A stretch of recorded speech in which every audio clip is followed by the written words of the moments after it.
First, I'm just here to support Don as he gives his presentation today. But just a couple of things really briefly while I have you. First of all, what a great meeting I had with the Budget Committee. Brent's not here today, and with Doug, I wanted to thank you guys just for your transparency. I know that the county doesn't have money, but one of the things I want you to keep in mind when you listen to Don's presentation today is that we've had to be creative in this county in terms of how we're dealing with criminals on probation here.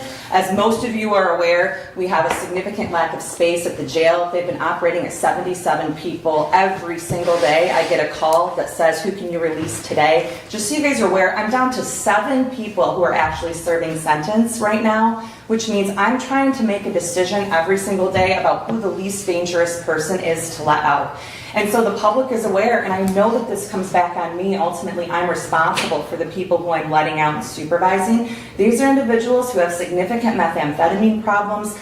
Use of methamphetamine is a 1-year misdemeanor, significant alcohol problems, and of course violence in the home, which is your domestic violence type situations.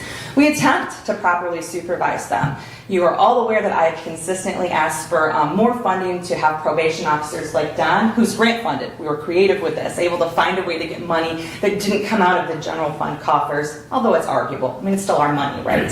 I know that your job is to fund the judiciary effectively so that we can do our purpose. And I think that you guys do that to the best of your ability with the money that we have. I just want you to keep in mind that because of bail reform legislation, and if you don't like that bill, go talk to our legislators, including conservative legislators, Republicans that we put into office. When they voted for that, they took a lot of power and control away from the judiciary in terms of how I set bonds and who I let out. Mandatory that certain things be fine-only offenses.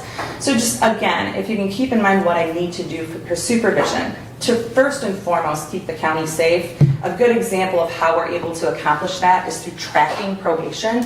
And Don speaking to you this morning, I think might give you some insight about what I can do tracking off other types of offenses or other type of offenders. Thanks, gentlemen. Can I ask a question, please? You may. Thank you. Sorry, Judge. A comment back, and I appreciate you being here, Judge. And the Budget Committee did have a terrific conversation. We'll see where, what we can and cannot do. We all know that, some of the things. But one of the statements that did really almost shock me was when you said that every Thursday when you get a call that you are putting dangerous people back on the street. 100%. Can you talk just for a brief minute more about the dangerous people that are going out there? Right. So district court has some pretty interesting discretion. I don't have to follow sentencing guidelines like the felony court does. So I make a determination at this point based off of the information we can glean about people from my probation officers about who is a potential risk to society. Individuals who aren't a risk can be supervised in the community spending little to no time in jail. And that's what we attempt to do. It's what I have to do because we just don't have the room to put every single person in jail. Very often at sentencing, on the people who do become incarcerated, it's because I've made the decision based off the information that I have that they are a risk to the public, that probation or traditional probation may not serve them appropriately or serve the public, so they get jail time. Then I have to release these people early from their sentences, and I don't want to do that. And for anybody who wonders why I as a judge can't just say absolutely not, they stay in jail the whole time, there are rules in place for jails and correctional facilities that if I don't decide who gets let out, they do. They have to let people out of jail then because they can only operate over capacity for so long.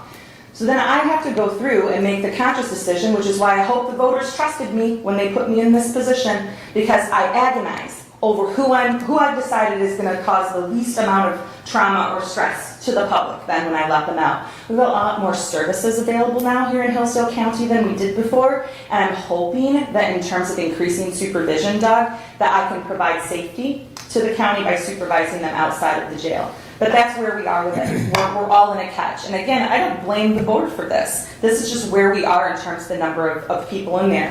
When bail reform legislation happened, we were told that we would have less people in jail, that we'd be spending less county dollars in jail. That's a bunch of bull, you guys. Because what happened is, I may send less people to jail from the district court, but it changed Judge Lisney and the circuit court sentencing guidelines so that instead of sending people to prison to the MDOC, she has to give them local jail time. So people who originally would have been sent to MDOC and be on the state's dime where they have larger areas to house people, they're all in our county jails now. That's exactly what's happened. Popular opinion or not. So, Thank you. any other questions? Thanks, gentlemen. Thank you.